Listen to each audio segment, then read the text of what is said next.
Starting in 5 seconds.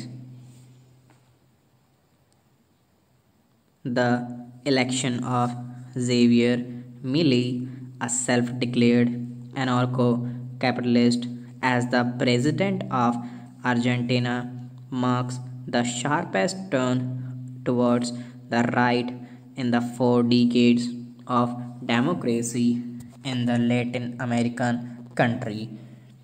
When the initial results were out, Mr. Milley had won 56% of the votes against the 44% of Sergio Massa, the economy minister in the outgoing leftist government of President Alberto Fernandez. During the campaign, Ms. Milley had vowed to flatten the political establishment, which has been dominated by the center left Peronist movement for decades, blow up the central bank, and rebuild the economy. Argentina's leaders have historically tried to fix the economy and failed. But even by Argentina's own standard, the economy is in a pretty bad shape today.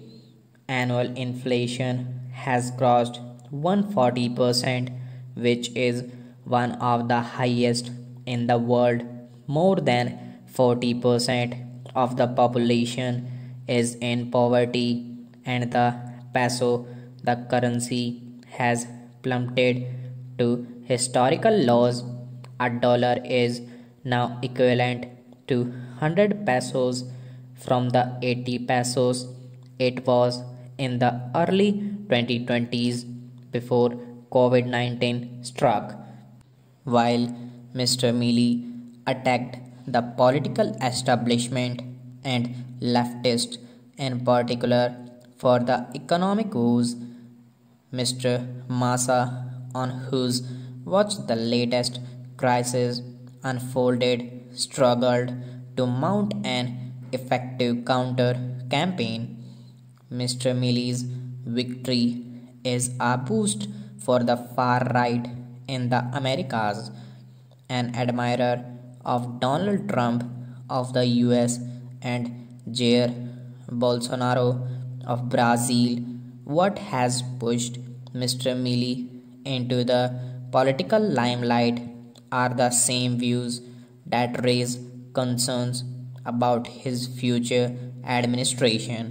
He wants to replace Argentina's currency with the US dollar, ban absorption, dismantle the public health care system, and move public education into a voucher system. He who has said that under his administration, Argentina will have better relations with countries such as the US and Israel that fight socialism. He has often attacked the media, claimed that Argentina was controlled by a shadowy cabal, has backed Mr.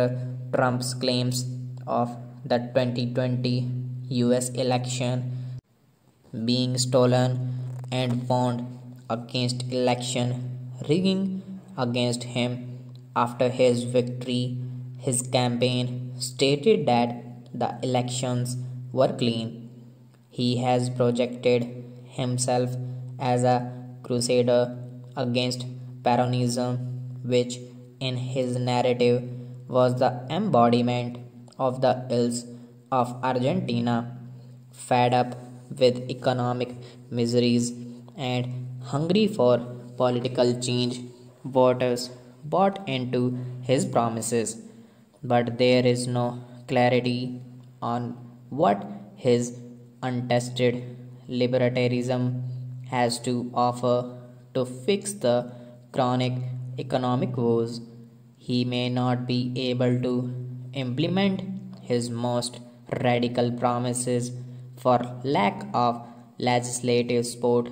His Liberty Advances Party has 7 seats in the 72-member Senate and 38 seats in the 20 houses, but as a president who is at constant war with the country's institutions, he could weaken Argentina's democracy while worsening its economic problems, just as in Brazil under Mr. Bolsonaro. Testing times are ahead for South America's second largest country. Stop.